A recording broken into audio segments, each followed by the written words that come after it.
వి gold trusted gold buyers తాకట్టులో ఉన్న బంగారాన్ని విడిపించి ఈ రోజు ఉన్న మార్కెట్ ధరకే కొనబడును. మరిన్ని వివరాలకు సంప్రదించండి 7710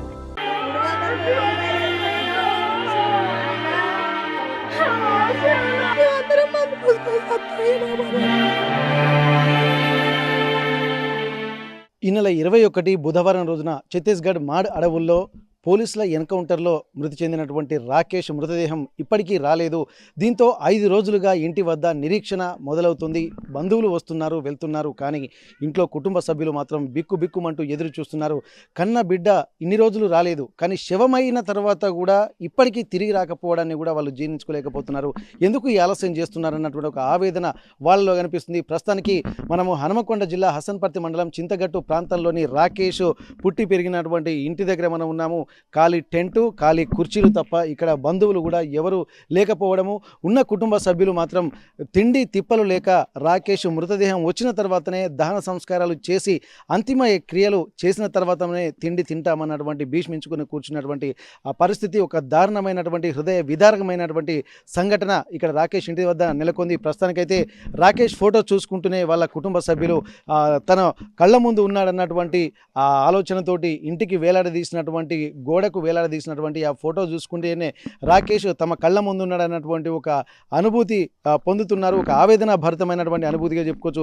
ప్రస్తుతానికైతే మనం ఇక్కడ ఖాళీ ఆ టెంటు అలాగే ఖాళీ కుర్చీలే దర్శనమిస్తున్నాయి. వచ్చిన బంధువులందరూ కూడా వెళ్ళిపోయినటువంటి పరిస్థితి. అందరూ ఫోన్లో చేస్తున్నారు, పరామర్శిస్తున్నారు, ఉద్యమ వీరునికి జోహార్లు అర్పిస్తున్నారు. కానీ అంతిమ యాత్రలో పాల్గొనడానికి కూడా అందరూ అనుకుంటున్నటువంటి సమయంలో ఇప్పటికే వచ్చి చాలామంది వెళ్ళిపోయారు. కానీ ఇప్పటికీ వాళ్ళ తండ్రి బాబు అలాగే మేనమామతో పాటు మరికొంతమంది కూడా ఛత్తీస్గఢ్ బీజాపూర్ ప్రాంతానికి వెళ్ళి హాస్పిటల్ దగ్గర పడిగాపులు కాస్తున్నటువంటి పరిస్థితి. డెడ్ బాడీ ఎందుకు ఇస్తలేరు ఇప్పటి వరకు అన్నటువంటి పరిస్థితులే కనిపిస్తున్నాయి. ఇప్పటి వరకు 26 మంది చనిపోయారు అన్నటువంటి వార్తలు వస్తున్నటువంటి నేపథ్యంలో ఛత్తీస్గఢ్ ప్రాంతానికి చెందినటువంటి వాళ్ళ అన్ని డెడ్ బాడీస్ కూడా అక్కడ ఉన్నటువంటి పరిసర ప్రాంతాలకి హ్యాండ్ ఓవర్ చేశారు. కానీ ఇక్కడ నంబాల కేశవరావు ఎవరైతే కేంద్ర కమిటీ చీఫ్ కమాండెంట్ ఉన్నారో తన డెడ్ బాడీతో పాటు రాకేష్ మృతదేహము అలాగే ఇక్కడ రంగారెడ్డి జిల్లాకు చెందినటువంటి మరొకరు ఇక్కడ ఒక్కొక్కరు అసలు ఏం జరుగుతుంది, వీళ్ళకు ఉన్నటువంటి సమాచారం ఏంది. ప్రస్తుతానికి రాకేష్ సోదరుడు రంజిత్ మనతో ఉన్నారు. ఒకసారి రంజిత్తో మనం మాట్లాడదాం. రంజిత్, ఇప్పుడు మొన్నటి వరకు ఈ డెడ్ బాడీ ఇస్తారని చెప్పి పోలీసులు కూడా మీరే నన్ను కన్ఫర్మేషన్ చేసుకున్నారు, పోస్ట్ మార్టం కూడా అయిపోయిందని చెప్పి అంటున్నారు.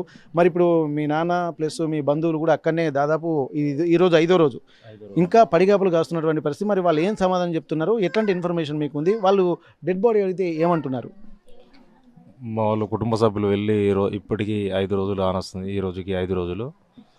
శవాలను అన్నిటినీ పోస్ట్ మార్టం చేయించుకొని సంతకాలు తీసుకొని శవాలను కొంతమందిని అక్కడ పరిసర ప్రాంతాల్లో ఛత్తీస్గఢ్ రాష్ట్ర శవాలను వాళ్ళ కుటుంబ సభ్యులకు అప్పగించడం జరిగింది. మిగతా వాళ్ళను మాత్రం ఆ శవాలను పంచనామా చేసినా కూడా పోస్ట్ మార్టం చేసినా కూడా ఇవ్వకుండా నిరాకరించి ప్రభుత్వం కానీ పోలీసులు కానీ మా మీద కక్ష సాధింపు చర్యగానే శవాలను ఇవ్వకుండా కుటుంబ సభ్యులను ఇటు పోయిన వాళ్ళను అక్కడ మా శవాలను మేము తీసుకొచ్చుకోవడానికి వెళ్ళిన మా కుటుంబ సభ్యులు కూడా చాలా ఇబ్బందికరంగా ఉంది. అక్కడ ఎవరు పట్టించుకునేవారు తెలియదు. మా భాష కాదు, మన రాష్ట్రం కాదు, అసలు మనకు అక్కడ పరిసర ప్రాంతాలు కూడా ఏంటి అనేది తెలియదు.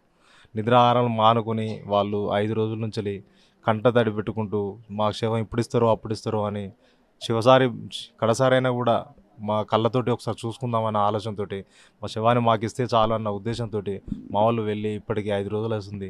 కనీసం ఎలాంటి ప్రభుత్వం కానీ ఎవరు కానీ అక్కడ ఉన్న పోలీసులు కానీ మా వాళ్ళతో మాట్లాడకుండా ఆ సంతకం ఒకటి తీసుకొని శవం ఇగో ఇస్తాం అదిగో ఇస్తామని కనీసం ఎలాంటి చెప్పకుండా వాళ్ళు శవాన్ని ఇవ్వకుండా పరిగాపుడు కాసుకుంటూ మా వాళ్ళు కంటికి నిద్ర లేకుండా తిండి లేకుండా అక్కడ పరిసర ప్రాంతాల్లో వాళ్ళు చాలా ఇబ్బంది పడుతున్నారు. ఓకే, ఇప్పుడు ఇక్కడ నుండి వాళ్ళు వెళ్ళారు, కనీసం ఇక్కడ మీకు ఫోటో చూపించి ఇతనేనా అని చెప్పారు, కానీ అక్కడికి వెళ్ళిన తర్వాత రాకేష్ డెడ్ బాడీ అయినా చూపించారా మీ బంధువులకి?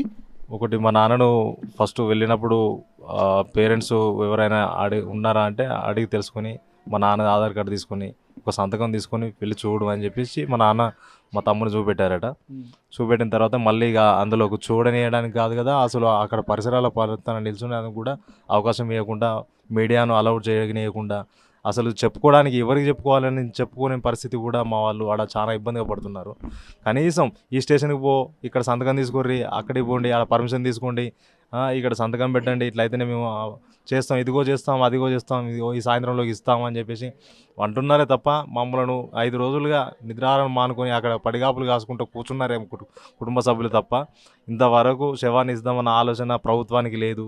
ప్రభుత్వం మా మీద ఇంత కక్ష సాధింపు ఎందుకని, చనిపోయిన శవాన్ని కూడా మమ్మల్ని చూసుకునే పరిస్థితి లేకుండా చేయడం ఎంత దారుణం ఇది మమ్మల్ని. ఇప్పుడు దాదాపు మీ నాన్నగారి వెళ్ళిన తర్వాత ఇక్కడ సంతకాలు తీసుకున్నారు, అన్ని ప్రాసెస్ అయిపోయాయని చెప్పారు, వెళ్ళేసరికి పోస్ట్ మార్టం కూడా నిర్వహించారని చెప్పన్నారు, డెడ్ బాడీ కూడా చూపించారు అనుకుంటున్నారు. ఇప్పుడు ఒకవేళ ఎందుకంటే ఒక అంచనాకైతే రావచ్చు, ఎందుకంటే ఇప్పుడు ఇంకా ఎవరెవరున్నారు, ఇప్పుడు నంబాల కేశవరావు ఎవరైతే కేంద్ర చీఫ్ కమాండెంట్ ఎవరైతే ఉన్నారో నంబాల కేశవరావు మెయిన్గా ఉన్నటువంటి ఆయన డెడ్ బాడీ కూడా ఇంకా హ్యాండ్ ఓవర్ చేయలేదని చెప్పి అంటున్నారు. ఇప్పుడు మీకున్నటువంటి సమాచారం ప్రకారం, మీ నాన్న మీ బంధువులు చెప్తున్నటువంటి సమాచారం ప్రకారం తెలుగు వాళ్ళు మాత్రమే అక్కడ ఉన్నారట, ఇంకా ఎవరెవరు ఉన్నారని మీకు తెలిసినటువంటి సమాచారం ఉంది? అక్కడ మిగతా రాష్ట్రాల వాళ్ళు చనిపోయిన కుటుంబాల సభ్యులకు వాళ్ళ శవాలను అప్పగించడం జరిగింది. ఇప్పుడు నంబాల కేశవరావు గారిది ఒకరిది పార్థివ దేహం, మిగతా వారి మా తమ్ముంది, ఇంకో 3 తెలంగాణ స్టేట్ వాళ్ళే ఆడవాళ్ళే ఉన్నాయని శవాలు. ఇవి మాత్రం ఇవ్వనియకుండా కాలయాపన చేసి శవాలు వాసన బట్టి ఆడ కనీసం దాన సంసారాలు చేసుకోవడానికి కూడా మాకు అవకాశం ఇవ్వకుండా ఇంత కరుడుగట్టిన కక్ష కట్టిన ఈ ప్రభుత్వం మమ్మలను ఈ విధంగా కూడా మా మీద కక్ష చర్య చేపడుతుంది. మా కుటుంబాలు మేము మా చివరిసారిగా కూడా మా తమ్ముడి శవాన్ని చూసుకోవాలని అనుకుంటున్నాం మేము. కానీ ఇంత చూడనీయకుండా మాకు శవాన్ని మాకు అప్పగించకుండా మమ్మల్ని ఇంత ఇబ్బంది పెడుతుంది. ఓకే ఓకే, అంటే కారణం ఏందనుకోవచ్చు మేబీ?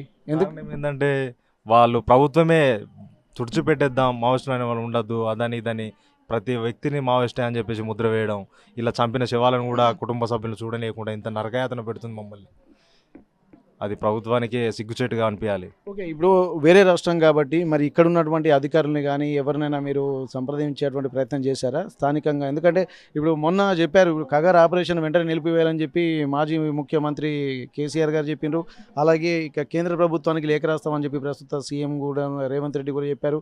కొంత మరి ఇట్లా సానుకూల వాతావరణం కూడా అంటే ఆపుతామన్నటువంటి ఆలోచన ఉన్నటువంటి వీళ్ళు మరి వాళ్ళ దృష్టికి ఏమైనా తీసుకెళ్లారు? ఎందుకంటే కేవలం మన తెలంగాణ వాళ్ళ డెడ్ బాడీస్ మాత్రమే అక్కడ ఉంచడం వల్ల ప్రభుత్వం నుంచి ఏమన్నా వీళ్ళు ఇన్ఫర్మేషన్ గురించి అడుగుతున్నారా? ఎందుకంటే ఇప్పటివరకు ఎందుకంటే ఆపరేషన్ కగర్లో తెలంగాణ ప్రాంత పోలీసుల పాత్రను వాళ్ళు తగ్గించారు. ఇటు ఛత్తీస్గఢ్ వాళ్ళు, అలాగే ఛత్తీస్గఢ్ పోలీసు డిఆర్జీ బలగాలు, అలాగే కేంద్ర బలగాలు మాత్రమే, సిఆర్పిఎఫ్ బలగాలు మాత్రమే అందులో ఉన్నాయి. మరి తెలంగాణ పోలీసుల పాత్రను కూడా అందులో లేనప్పుడు మరి ఎందుకు ఈ తెలుగు వాళ్ళకు సంబంధించినటువంటి డెడ్ బాడీస్ మాత్రమే ఆపుతున్నారన్నటువంటి ఆలోచన మీరు చేయడం కానీ, లేకపోతే మన రాష్ట్ర అధికారులను కానీ ఎవరైనా కలిసే ప్రయత్నం చేశారా? మేము ఏ అధికారులను మేము కలవలేదండి. ఎందుకంటే ఏ అధికారుల దగ్గరికి ఎక్కడికి వెళ్ళలేదు. మేమేదో మా పనులు చేసుకొని మేము కూలనాలో పని చేసుకొని బతికే వాళ్ళం తప్ప ఏ అధికారి దగ్గర మాకు ఈ పని చేయండి, మాకు అది చేయండి అని చెప్పి మేము ఎప్పుడు ఎవరిని అడగలేదు. ఈ అధికారులు అనేవాళ్ళు ఓట్ల కోసం వచ్చే ఈ సిగ్గులేని నాయకులు ఈ రోజున తెలుగు రాష్ట్రంలో కుటుంబాలు ఎంత రోదన అనుభవిస్తున్నాయో, ఎంత ఏడుస్తున్నాయో ఈ ఇప్పుడున్న ఈ సమాజంలో వాళ్ళకు తెలియదా? పేపర్ చదివారా వాళ్ళు రోజు? ఈ కుటుంబాలు తెలుగు వాళ్ళు మరి వాళ్ళ కోసం మనం మాట్లాడాలి. ఈ ఆపరేషన్ కగారు పేరిట ఇన్ని హత్యలు జరుగుతున్నాయి కదా, ఇన్ని మరణహోమాలు చేస్తున్నారు కదా, రక్తపాతాలు సృష్టిస్తున్నారు కదా, మరి అప్పుడు మాట్లాడిన నాయకులు ఇప్పుడు ఏమైపోయారు? ఇప్పుడు వాళ్ళ బాధ్యత కాదా? తెలుగు రాష్ట్రంలో ఒక అధికారులు ఇప్పుడు ఓట్ల కోసమే వస్తారు తప్ప తర్వాత ఈ కుటుంబ సభ్యుల అవసరాలు లేదా? ఒక ఓటు మాత్రమే, వాళ్ళ ఓటుతోటి మాత్రమే పని ఉందా? ఇప్పుడు అంటారు కదా, అమ్మాయినా అడగందే అన్నం పెట్టదు అంటున్నారు. ఈ సమస్య ఉందని, ఎందుకంటే ఇప్పుడు మావోయిస్ట్ అనేసరికి చాలామంది కొంత భయపడి దూరంగా ఉండేటువంటి పరిస్థితులు ఉంటాయి. మీరు కూడా మీ ప్రయత్నంగా ఎవరైనా కలిసేటువంటి ప్రయత్నం చేస్తే ఎట్లా ఉండేదేమో పరిస్థితి? మీరే చెప్తున్నారు కదా, ఇప్పుడు మావోయిస్ట్ అన్న కుటుంబానికి ఏ వ్యక్తి ఏ నాయకుడు సహకరించని చెప్పేసినగా ఉట్టిగానే మావోయిస్ట్గా ఎందుకు మారుతారు ఎవరైనా? మావోయిస్ట్ మారడానికి కొన్ని కారణాలు ఉంటాయి, కొన్ని ఇబ్బందులు ఉంటాయి, వాళ్ళు వెళ్ళడానికి కొన్ని రీజన్స్ ఉంటాయి. ఊరికినే పోయి మావోయిస్ట్ అంటే అదేదో సినిమా ఇండస్ట్రీ కాదు, అది పోతున్న అదేదో అది కాదు, పార్టీ చేసుకోవడం కాదు. వాళ్ళు పోయింది ఒక సిద్ధాంతం కోసం, వాళ్ళు పోయేది జనం కోసం, కష్టపడడం కోసం వెళ్ళారు. కాబట్టి అలాంటి నాయకుని తీసుకొచ్చుకునే బాధ్యత ప్రతి ఒక్క నాయకుడు ఇక్కడ ఉంది. వాళ్ళు అడగాలి, మాట్లాడాలి, తీసుకొచ్చుకునే బాధ్యత మనకు ఉన్నది. కాబట్టి వాళ్ళు ఇంతవరకు ఎలాంటి వ్యక్తి మమ్మల్ని కలవడానికి రాలేదు, మమ్మల్ని చూడడానికి రాలేదు, మా పరిస్థితులు తీసుకోవడానికి ఎవరు రాలేదు ఇంతవరకు. ఓకే. సమాజాన్ని ఇప్పుడు మనం చూసినట్టయితే ఇప్పుడు ఏదైతే సమాజం కోసము ఉద్యమ బాట పట్టినటువంటి రాకేష్ అతను ఏ సమాజం కోసం అయితే వెళ్ళిండో ఆ సమాజం కూడా పూర్తి స్థాయిలో మద్దతు కూడా ఉందని భావిస్తున్నారా? ఇప్పుడు ఎందుకంటే ఎవరు ఒక్కరు కూడా ముందుకొచ్చి ఆ డెడ్ బాడీస్‌ని కూడా మనకు అప్పజెప్పేటువంటి ప్రయత్నం చేయకపోవడం ఎట్లా చూస్తున్నారు మీరు? ఇప్పుడున్న సమాజంలో మాకు ఎవరు ఎందుకు మద్దతు తెలియజేస్తలేరంటే, ఇప్పుడు ఎవరు మాట్లాడినా వాళ్ళను ఒక రాజకీయ ముద్దాయిగా, ఒక శిక్షగారుడుగా వాళ్ళ మీద ఏదో తప్పుడు కేసులు పెట్టేసి వాళ్ళను భయానికి గురి చేయడం, ఇక్కడ ఉన్న పోలీసులు వాళ్ళ డీటెయిల్స్ తీసుకోవడం, వాళ్ళని ఇబ్బంది పెట్టడం, ఇవన్నీ జరుగుతాయి కాబట్టి కొంత వ్యక్తులు ఎవరు రాలేక మాట్లాడలేక చాలా ఇబ్బందులు పడుతున్నారు. ఫోన్లో మాట్లాడుతున్నారు, చెప్తున్నారు తమ్ముడు ఇట్లా పరిస్థితి ఇది అని. మీరు ఈ విధంగా కూడా ఒక తెలంగాణ రాష్ట్రంలో కూడా మీ సర్కారు మాట్లాడే వాళ్ళను కూడా మీరు మాట్లాడే వాళ్ళ మీద కూడా ఒక నేరం మోపి వాళ్ళను భయానికి గురి చేసి వాళ్ళని రాకుండా కూడా మా కుటుంబానికి కనీసం సానుభూతి తెలియని కూడా వాళ్ళను ఆపేస్తున్నారు కదా. మీకు ఈ చిత్తశుద్ధి ఉంటే మీరు మాట్లాడండి, అధికారులను అడగండి. మీ వల్ల కాకపోతే మా తమ్ముడు చేసిన త్యాగాన్ని మేము గుర్తు చేసుకుని మా తమ్ముడిని మేము గుర్తు చేసుకుంటాం ఎప్పటికంతే. ఇప్పుడు మనం ఒక రాష్ట్రానికి సంబంధించినటువంటి అంశంగా దృష్టిలో పెట్టుకొని ఇప్పుడు ఒక అచేతనమైనటువంటి స్థితిలోనే మన నాయకులు ఉన్నారనుకోవచ్చా? ఇప్పుడు అచేతనమైనటువంటి స్థితిలోనే ఇప్పుడు ఎందుకంటే ఒక డెడ్ బాడీని కూడా ఇక్కడే తెప్పించలేకపోతున్నారు అన్నటువంటి కోణాన్ని ఆలోచించాలి. ఈ తెలంగాణ రాష్ట్రం ఏర్పడ్డాక మేము విద్యార్థి దశలో ఉన్నప్పుడు ఎన్నో ఉద్యమాలు చేసినాం. విద్యార్థి నాయకులుగా ప్రతి మూమెంట్లో తెలంగాణ రాష్ట్రం సాధించుకునే వరకు ప్రతి రోడ్డెక్కి నిరసన తెలియజేసినాం. అప్పుడు సాధించుకున్న తెలంగాణ రాష్ట్రంలో ఇప్పుడు చాతగాని దద్దమ్మలు సర్కాలు నిలుతున్నారు కదా. ఇప్పుడు ఒక అధికారంలో ఉండే కూడా మీరు మాట్లాడలేని పరిస్థితిలో ఉండి మేము ఇదిగో సాధించాం, మేము ఇది చేస్తున్నాం, జనం కోసం మేము అవి చేస్తున్నాం అని చెప్పుకొని పేరుకు మాత్రమే తప్ప మీ దగ్గర దమ్ము లేదు, చేసే దమ్ము లేదు, మీరు చేయలేరు. మీ వల్ల అధికారాన్ని నడిపించడమే మీరు కష్టంగా ఉన్నారు. అలాంటి వ్యక్తులు మీరు మాట్లాడినా మాట్లాడకపోయినా ఒకటే. మీరు ఎందుకంటే మీరు మా కోసం మీరు ఏం చేయలేరు, ఎప్పుడు చేయరు.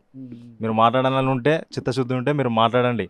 మన తెలుగువాడు కాబట్టి మనం తీసుకొచ్చుకోవాలన్న ఇంగిత జ్ఞానం మీకు ఉంటే మీరు వెంటనే స్పందించి చేయండి, మా కోసం మీరు ఏమైనా చేయగలిగితే. ఓకే. ఇక్కడ మనం గమనించాల్సింది ఏంటంటే తెలంగాణ ఉద్యమంలో అంతకు ముందు ఎందుకంటే విద్యార్థి దశలో నుండే ఇద్దరు అన్నదమ్ములు కూడా ఉద్యమ బాట పట్టినటువంటి పరిస్థితులు. ఎందుకంటే ప్రజా సమస్యలు కాలేజీలో కానీ విద్యార్థి దశలో ఎక్కడ సమస్య వచ్చినా సమస్యల మీద పరిష్కారం కోసం వీళ్ళు ప్రయత్నించారు. దానికి సంబంధించి కూడా ఎన్నో ఆటుపోట్లు, ఎన్నో ఎదురు దెబ్బలు తిన్నారు, ఎన్నో కేసుల పాలైనటువంటి పరిస్థితి. కానీ అదే సమాజము ఇప్పుడు తన కుటుంబంకి వచ్చేసరికి ఒక్కరు ముందుకు రాలేకపోవడము, ఇప్పటి వరకు తెలుగు వాళ్ళకు సంబంధించినటువంటి డెడ్ బాడీసే అక్కడ ఉండడము, ఇక్కడ ఛత్తీస్గఢ్ ప్రాంతానికి సంబంధించినటువంటి డెడ్ బాడీస్ అన్ని హ్యాండ్ ఓవర్ చేయడము, ఇక్కడ తెలంగాణ నాయకుల చిత్తశుద్ధిని కూడా ఇక్కడ ప్రశ్నించాల్సినటువంటి అవసరం అయితే కనిపిస్తుంది. ఇక్కడ ప్రస్తుతానికైతే వాళ్ళు చెప్తున్నారు, మేము ఎంతో ఉద్యమ బాట పట్టిన తర్వాత మేము సమాజం కోసం ఉద్యమించాం, కానీ నిజంగా ఉద్యమకారుల కోసం ఉద్యమించే ఒక చైతన్యం అనేది తెలంగాణలో లోపించింది. ఇక్కడ ఉన్నటువంటి నాయకత్వాన్ని కూడా ఇది ప్రశ్నించాల్సినటువంటి అవసరం అన్నటువంటి ఒక ఆవేదన వాళ్ళలో కనిపిస్తుంది. ఎవరి కోసం మేము ఉద్యమం చేయాల్సి వచ్చినటువంటి ఆవేదన మాత్రం వాళ్ళలో కనిపిస్తుంది. 9 ఏళ్ల క్రితమే తన కన్న కొడుకు ఉద్యమ బాట పట్టి కంటి ముందు లేకుండా పోయినటువంటి రాకేష్ ఎప్పుడైనా వస్తాడని ఎదురు చూస్తాడు. కానీ మొన్న 5 రోజుల క్రితం చనిపోయాడన్నటువంటి వార్త తెలిసిన తర్వాత గుండెల విషయాల రోధించినటువంటి కుటుంబ సభ్యులు చనిపోయి 5 రోజులు అవుతున్నా కానీ రాకపోవడాన్ని ఇంకా జీర్ణించుకోలేకపోతున్నారు. తిండి తిప్పలేక ఇక్కడే కూడా బిక్కుమంటూ ఇక్కడ వాళ్ళు గడుపుతున్నటువంటి పరిస్థితి. చుట్టుపక్కల మొన్న వాళ్ళ అమ్మమ్మ అలాగే నానమ్మ వాళ్ళ బంధువులు కూడా ఇక్కడ వాళ్ళు ఉన్నారు. ఒక్కసారి మనం అమ్మతో మాట్లాడదాం. అమ్మ, ఇప్పుడు రాకేష్ను ఇంతవరకు కూడా వాళ్ళు తీసుకురావాలని చెప్పి అంటారు, ఎందుకు ఇస్తలేరు అనుకుంటున్నారు? అయ్యా మేము ముఖం కూడా చూసుకోకుండా నోసుకుంటలేము. అయ్యా నా కొడుకుని ఇస్తాం, మేము కనీసానికి లాస్ట్ చూపు అన్న ముఖం అన్న చూసుకుందామంటే ఇంతవరకు ఇస్తలేరు. ఇస్తాం అంటాన్లట ఇస్తలేరు. మా వాళ్ళు పోయి కూడా 4 రోజులు అవుతుంది వాటికి. వాళ్ళకు తిండి లేదు, తీఖాన లేదు, ఆ దవాఖాన ముందట ఉన్నారు. మరి ఏం చేయమంటామంటే అల్లటి ఇస్తలేరు సారు. ఏం చేయము మేము అసలు ఇద్దరో ఇయ్యరో ఏం చేయము. మరి మాకు ఎవ్వరు దరిదాపు లేదు, ఏది లేదు, ఎవ్వలేము సమాచారం ఇస్తలేరు, ఏది లేదు. మా కొడుకుతోటి పాటుగా మమ్మల్ని కూడా చంపితే అయిపోతుంది. ఇక వాళ్ళు అతికారా ఇప్పుడు గవర్నమెంట్కి ఇక కళ్ళు చల్లబడతాయి. మమ్మల్ని కూడా మా ఇంటి వాళ్ళు అందరినీ చంపితే గవర్నమెంట్కు వాళ్ళకి కళ్ళు చల్లబడతాయి. అంత కోపం ఉండొచ్చు నా కొడుకు మీద. మరి ఇక మమ్మల్ని కూడా అయిపోతే ఇక మేము అందరం ఒక్క దిక్కుంటాం సారు. ఇవ్వకుంటే మమ్మల్ని తీసుకుపోయి అక్కడనే చంపమంటాం. ఇక మరి ఏం చేయం సార్? ఊరు కానీ ఊరు, రాష్ట్రం కానీ రాష్ట్రంలోకి వెళ్ళి ఇక్కడ వాళ్ళకు కూడా ఎవరు భాష రాదు, అక్కడ ఉన్నటువంటి వాతావరణం కూడా ఏం తెలియదు, ఎక్కడికి వెళ్ళి తినాలో తెలియదు, ఎక్కడ ఉండాలో తెలియదు. అట్లాంటప్పుడు వాళ్ళ పరిస్థితి కూడా చాలా దారుణంగా ఉందని చెప్పుకున్నటువంటి బంధువులు ఉంటున్నారు. చెప్పండి అమ్మా, ఇప్పటి వరకు చాలా అక్కడికి వెళ్ళిన తర్వాత కొద్దిగా ఇబ్బందులు అయితే పడుతున్నారు. వాళ్ళతో కూడా ఆర్టీవీ మాట్లాడేటువంటి ప్రయత్నం చేసింది. కానీ ఇప్పటి వరకు కేసులో అంటే సంతకాలు తీసుకున్నారు, అన్నీ మమ్మల్ని తీసుకున్నారు, కానీ డెడ్ బాడీ మాత్రం ఇవ్వట్లేదు అన్నటువంటి విషయాలు చెప్తున్నారు. మీకు ఏం చెప్తున్నారమ్మా సమాచారం? దీన్ని ఎట్లా చూస్తున్నారు ఇప్పటిదాకా డెడ్ బాడీని ఇవ్వకపోవడాన్ని? ఇస్తామంటే వాళ్ళు ఇస్తలేరు సారు. సంతకాలు మా భర్తతో అన్ని సంతకాలు తీసుకున్నారట, ఆధార్ కార్డు తీసుకున్నారు, అన్నీ తీసుకున్నారట. ఇస్తాం ఆగు కొంచెం ఆగుతూ ఇస్తాం అంటే అన్నట ఇస్తాం అన్న ఆయన అసలు ఇక ఫోన్ మళ్ళీ అటు పోతాడట, ఆయన దొరుకుతలేడట, ఫోన్ ఎత్తుతలేడట.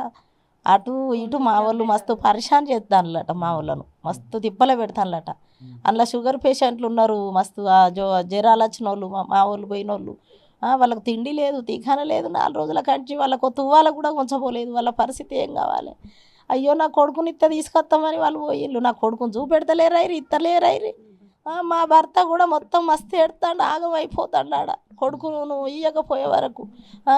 ఏం చేయం సారు, ఇక మేము కూడా అందరం పోతాము, ఇక ఆడనే సత్తాం. పోస్ట్ మార్టం రూమ్ ముందటనే సత్తే గవర్నమెంట్కు కళ్ళు చల్ల పడతాయి. మా కుటుంబ సభ్యులం అందరం పోయి ఆడనే సత్తాం. ఇవాళ ఇయ్యకుంటే ఇక రేపు పోతాం, పోయి ఆడనే హాస్పిటల్ ముందే అందరం చస్తాం సార్, సత్తాం. మీరు చెప్పండి అమ్మా, ఇప్పుడు మీ మరిదిని ఇంతవరకు పెళ్ళైన దగ్గర నుంచే చూడలేదన్నటువంటి బాధ అయితే మీలో ఉంది. కానీ చివరిసారైనా చూద్దామన్నటువంటి ఆలోచన ఉన్నటువంటి నేపథ్యంలో 5 రోజులు అయ్యేసరికి కూడా బాడీ డీకంపోజ్ అయ్యేటువంటి అవకాశం ఉంటుంది అంటున్నారు. కానీ చివరిసారి కూడా మొఖాన్ని చూసేటువంటి పరిస్థితులు కూడా లేకుండా ఉండే విధంగా కనిపిస్తుందని చెప్పి అందరూ అంటున్నారు. ఎట్లా అనిపిస్తుందమ్మా మీకు?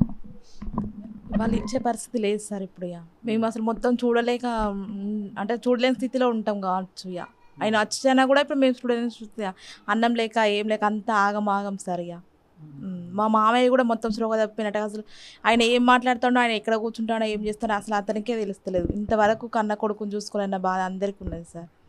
ఓకే, కన్న కొడుకు చివరి చూపులన్నా చూద్దామని చెప్పి, ఎందుకంటే చిన్నప్పటి నుండి అల్లారు ముద్దుగా పెంచుకున్నటువంటి మనవన్ని కూడా చివరి చూపు చూద్దామని చెప్పి వాళ్ళు వాళ్ళ నానమ్మ, వాళ్ళ అమ్మమ్మ వీళ్ళందరూ కూడా ఒక దుఃఖభరితమైనటువంటి వాతావరణం ఉన్నారు.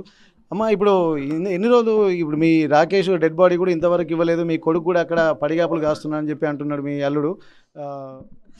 అయ్యా హైదరాబాద్ పోతున్నారు అయ్యా, నా మనోడు మళ్ళీ తిరిగి రాలే అయ్యా. మేము ఇప్పుడన్నా మొక్కలు చూసుకుంటాం అయ్యా, ఇస్తలేరు. మేము అందరం మందు పోసుకొని వస్తాం అయ్యా, నా మనతో మేము పోతాం నాయన.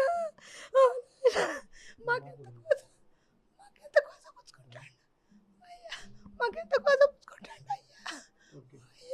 ఇక్కడ ఏడ్చి ఆ అమ్మ గొంతు అయితే పోయింది ఒకసారి. ఇప్పుడు రాకేష్ డెడ్ బాడీ అయితే ఇంతవరకు ఇవ్వలేదమ్మా. ఇప్పుడు అందరూ బంధువులందరూ ఎదురు చూస్తున్నారు. అసలు ఎప్పుడు వచ్చే అవకాశం మీకు ఏమైనా సమాచారం అందుతుందా? ఏం అందుతలేదు. పోయిన వాళ్ళు కూడా ఏం చెప్పలేకపోతాళ్ళు, సంతకాలు పెట్టుకుంటాను కానీ ఇస్తలేరు అంటాళ్ళు. కానీ బతికున్నప్పుడు ఆయన మీద కక్ష అనేది చూపించుకున్నారు, కానీ సచిన శవం మీద కూడా ఇంత చూపించుకుంటారంటే ఈ ప్రభుత్వానికి ఇంత కఠిన గుణం ఉన్నదని మేము అనుకుంటలేము సారు. మేము ఆయన శవం కోసం లాస్ట్ చూపు చూస్తామని మేము చాలా ఇక్కడికి 4 రోజుల బట్టి మా కొడుకు కోసం మేము అందరం చూస్తాను, కానీ మాకు శవం కూడా ఇస్తలేరు. కనీసానికి లాస్ట్ చూపు అన్నా చూసుకుంటాం అనుకుంటున్నాం, కానీ వాళ్ళు లాస్ట్కి ఏం చేస్తారో తెలియదు. పోయిన 4-5 తిండి లేక, వాళ్ళని పడుకుంటామన్న పక్క లేక, వాళ్ళు కనీసానికి షుగర్ పేషెంట్లు, బీపీ పేషెంట్లు పోయిన్లు. ఈ చచ్చిపోయిన అయిన కోసం మేము బాధపడాలా, పోయిన వాళ్ళ కోసం బాధపడాలా, మాకు ఏం అర్థమవుతలేదు సార్. 4 రోజుల బట్టి మేము ఇలాగనే పడిగాపులుగా వస్తాను. ఏందమ్మా, ఎవరైనా ఆఫీసర్ గిట్ల సార్ గిట్ల ఎవరైనా వచ్చి మీకు కలిసి రైడా? ఎవరు కలవలేదు సార్, ఎవరు కలవలే. మేము మందు చేసే తెచ్చుకొని అక్కడనే తాగుతాం. మేము మా మనవన్ని రానిత్తలేరు, మా బిడ్డ కొడుకు. మేము ఎంత చదువుకున్నామో పోలే, మాకు ఇంత ఇదైపోయింది నా సారు. మేము ఎందుకు రానిత్తలేరు సారు, మేము ఒకవన్న చూసుకుంటాము. ఇక్కడ వాళ్ళు చెప్తున్నటువంటిది ఏంటంటే, ఇప్పటివరకు ఉద్యమ బాట పట్టిన తర్వాత ఒక ఉద్యమ నేపథ్యంలో ఎంతో కక్ష కార్పణ్యాలు ఉండొచ్చు, కానీ చనిపోయినటువంటి శవం మీద కూడా ఇంత కక్ష ఎందుకన్నటువంటి ఒక ఆవేదన మాత్రం వాళ్ళలో కనిపిస్తుంది. ఇప్పటికి ఎందుకంటే చివరిసారి చూసుకుంటున్నటువంటి తన కొడుకు వీలైనంత తొందరగా వస్తే మొహం చూసే విధంగానే ఉంటుంది, కానీ ఇప్పటి వరకు పంపించకపోవడాన్ని కూడా చాలా దారుణంగా పరిగణిస్తున్నారు. ఇప్పటికైనా ప్రభుత్వానికి, తెలంగాణ ప్రభుత్వానికి కూడా విజ్ఞప్తి చేస్తున్నారు. ఎందుకంటే ఇప్పుడు ఉన్నటువంటి డెడ్ బాడీస్ కూడా కేవలము ఇక్కడ నంబాల కేశవరావు కేంద్ర కమిటీ చీఫ్ కమాండెంట్తో పాటు ఇక్కడ తెలుగు వాళ్ళే అన్ని డెడ్ బాడీస్ కూడా తెలుగు వాళ్ళే ఉన్నాయి కాబట్టి తెలంగాణ రాష్ట్ర ప్రభుత్వం చొరవ తీసుకుని ఇక్కడ వాళ్ళ డెడ్ బాడీస్ కూడా ఇక్కడికి వచ్చి కొంతలోనైనా వాళ్ళ దుఃఖభారాన్ని తీర్చాలన్నటువంటి ఒక విజ్ఞప్తిని మాత్రం ఇక్కడ ఉన్నటువంటి రాకేష్ కుటుంబ సభ్యులు చెప్తున్నటువంటి పరిస్థితి. హనుమకొండ చింతగట్టు నుండి కెమెరా పర్సన్ వంశీతో వెంకటరత్నం, RTV వరంగల్. ఇండియా పాకిస్తాన్ ఉద్రిక్తతలపై లేటెస్ట్ అప్డేట్స్ కోసం డౌన్లోడ్ చేసుకోండి RTV లైవ్ యాప్.